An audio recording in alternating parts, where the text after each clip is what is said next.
కొన్ని ఏళ్ళు పట్టొచ్చు. కానీ పాడైపోవడం, నాశనం అనేది చాలా కొద్ది క్షణాల్లోనే జరుగుతుంది.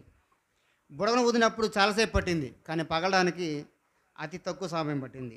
మన జీవము ఏదో ఒక రోజు ముగుతుంది. ఎందుకు నేను ఈ వాక్య భాగాన్ని ఎన్నుకోవడం జరిగిందంటే, ఈరోజు సమాధుల పండగ చేసుకుంటున్నారు చాలామంది. నవంబర్ 2 సమాధుల పండుగ. బైబిల్‌లో లేదు గానీ చాలామంది చేసుకుంటున్నారు తెలియక.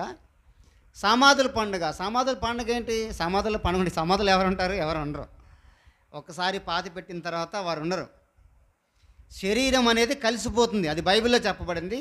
బైబిల్‌లో చెప్పబడకపోయినా కూడా శరీరం కలిసిపోతుంది.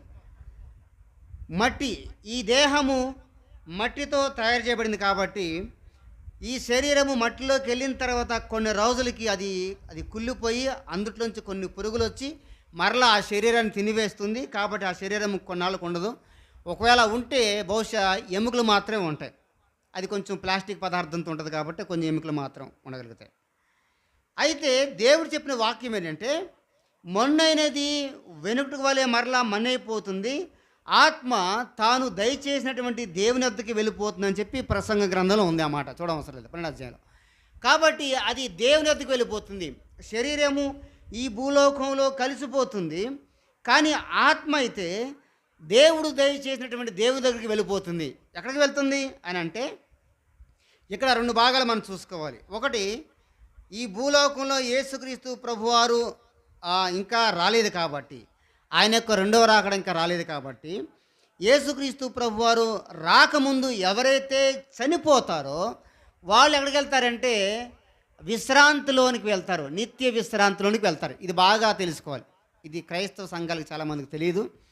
అంటే డైరెక్ట్గా పరలోకం వెళ్ళిపోతారు అనుకుంటారు, కానీ పరలోకం కాదు. కానీ విశ్రాంతి అంటే పరలోకానికి వెళ్ళడానికి ముందు, అంటే మనం ట్రైన్ ఎక్కడానికి ముందుగా మనకి విశ్రాంతి గదులు ఉంటాయి.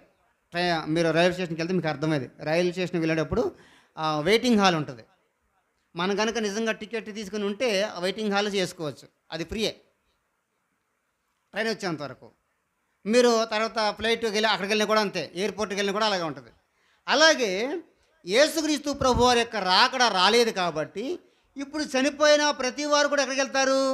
విశ్రాంతిలోకి, నిత్య విశ్రాంతిలోకి ప్రవేశిస్తాడు. అదే ధనవంతుడు లాజరు యొక్క వృత్తాంతంలో మనం చూస్తాం. చాలామంది ఏం పెడతారంటే రిప్ అని పెడతారు. రిప్ అంటే ఆర్ఐపి రిప్. ఎవరైనా చనిపోతే ఆర్ఐపి పెడతారు. అంటే అర్థం ఏంటి? రెస్ట్ ఇన్ పీస్ అని అర్థం. చెప్పండి, రెస్ట్ ఇన్ పీస్ అంటే అతను నిత్య విశ్రాంతిలో ఆయనకి సమాధానంగా విశ్రాంతి తీసుకుంటున్నాడని చెప్పి పెడతా ఉంటాం. చాలా మంచిది. ఈ